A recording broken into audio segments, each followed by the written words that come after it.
दिग्विजय सिंह सिर्फ 24 घंटे लेट हो गए, नहीं तो जामिया मिलिया इस्लामिया के प्रश्न पत्र में उदाहरण के साथ उनका नाम भी लिया जाता। भारत में मुसलमानों पर कथित अत्याचार को लेकर उदाहरण के साथ उनका नाम बताया जाता। अब हम उदाहरण की बात क्यों कर रहे हैं, ये बातें आपसे क्यों कर रहे हैं, इसके लिए आपको दिल्ली की जामिया यूनिवर्सिटी के उस सवाल के बारे में जानना चाहिए जिसका अब हम विश्लेषण करने वाले। डीएनए मित्रों, जामिया की परीक्षा में ऐसा सवाल पूछा गया जो वैचारिक दुष्प्रचार का चरम है, जिसका मकसद देश की बदनामी है। आज हम इस प्रोपेगेंडा का पर्दाफाश करेंगे, लेकिन पहले आपको जामिया के छात्रों से पूछे गए सवाल के बारे में बहुत ही ध्यान से सुनना चाहिए।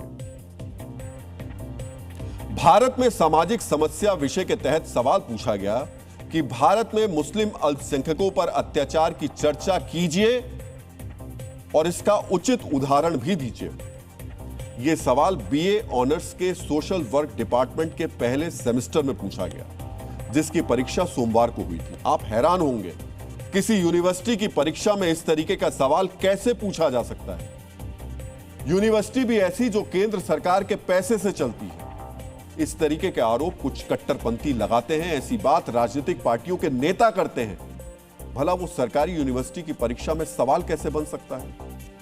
इस विषय पर परीक्षा में प्रश्न पूछा जाना यह दिखाता है कि पढ़ाई के दौरान क्लासरूम में इसकी चर्चा की जाती होगी, छात्रों को यही पढ़ाया जाता होगा, क्योंकि सिलेबस के बाहर का सवाल आमतौर पर पूछा नहीं जाता है। छात्रों को उदाहरण समेत यह विषय पढ़ाया जाता होगा, तभी तो परीक्षा में उदाहरण समेत उत्तर मांगा गया। डीएनए मित्रों, छात्रों के दिमाग में अतिवाद का यह जहर, कैसा जहर भरा जा रहा है? परीक्षा में अगर इस तरीके के प्रश्न पूछे जाएंगे तो दुनिया में क्या संदेश जाएगा? इस सवाल को उदाहरण बनाकर दुनिया में भारत विरोधी तत्व दुष्प्रचार करेंगे। वो कहेंगे कि भारत में मुसलमानों पर अत्याचार होता है क्योंकि सरकारी यूनिवर्सिटी में छात्रों को यह पढ़ाया जा रहा है। जो छात्र ये पढ़ रहे हैं वो तो हमेशा हमेशा के लिए इसे ही सच मान बैठेंगे। आज जब बांग्लादेश में हिंदुओं के खिलाफ बर्बर हिंसा हो रही है, उस समय भारत के केंद्रीय विश्वविद्यालय में इस प्रकार का प्रश्न पूछा जा रहा है। यह देश के विरुद्ध, समाज के विरुद्ध और शिक्षा में निष्पक्षता के विरुद्ध एक सोची समझी साजिश है। आज इस समय यह सवाल पूछने का है, और आज समय यह भी सवाल पूछने का है कि बांग्लादेश में हिंदुओं की संख्या घटकर इतनी कम क्यों हो गई। आज यह सवाल पूछने का है, आज समय, कि हिंदुओं के खिलाफ बांग्लादेश में हिंसा के पीछे जिम्मेदार कौन है। आज ये भी पूछने का है सवाल कि भारत में अल्पसंख्यक पड़ोसी देशों की तुलना में कितने सुरक्षित हैं। लेकिन उस समय सवाल पूछा जा रहा है कि उदाहरण के साथ भारत में मुसलमानों पर अत्याचार की चर्चा कीजिए। आखिर किस अत्याचार की बात जामिया यूनिवर्सिटी कर रही है? इसी दिल्ली में पिछले महीने एक ब्लास्ट हुआ था जिसमें बेकसूर लोगों की जान चली गई थी। सवाल तो इस आतंकवाद को लेकर बनता है, लेकिन जामिया में सवाल सेट करने वाले प्रोफेसर झूठे अत्याचार की तस्वीर पेश कर रहे हैं, सवाल की आड़ में अपना एजेंडा सेट कर रहे हैं और छात्रों के दिमाग में नफरती सोच भर रहे हैं, नफरती जहर भर रहे हैं। डीएनए मित्रों, जामिया वही यूनिवर्सिटी है जहां बाटला हाउस एनकाउंटर में मारे गए आतंकवादियों की बरसी बनाई जाती है।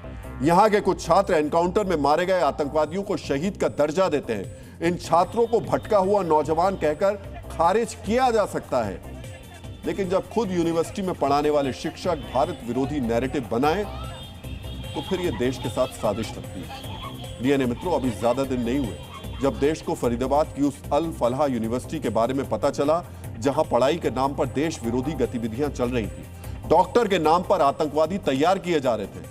वैसे अल फलाह और जामिया के बीच अंतर यह है कि अल फलाह प्राइवेट यूनिवर्सिटी है। अल फलाह की फंडिंग सरकार नहीं करती है, लेकिन जामिया तो केंद्र सरकार की यूनिवर्सिटी है। केंद्र सरकार के पैसे से यह यूनिवर्सिटी चलती है। हमारे और आपके टैक्स से इससे प्रोफेसर्स को वेतन मिलता है, सैलरी मिलती है, लेकिन इसके बावजूद जामिया में देश विरोधी नैरेटिव चलाया जा रहा है। डीएनए मित्रों, यह कोई पहला अवसर नहीं है जब जामिया पर हिंदू विरोधी होने के आरोप लगे।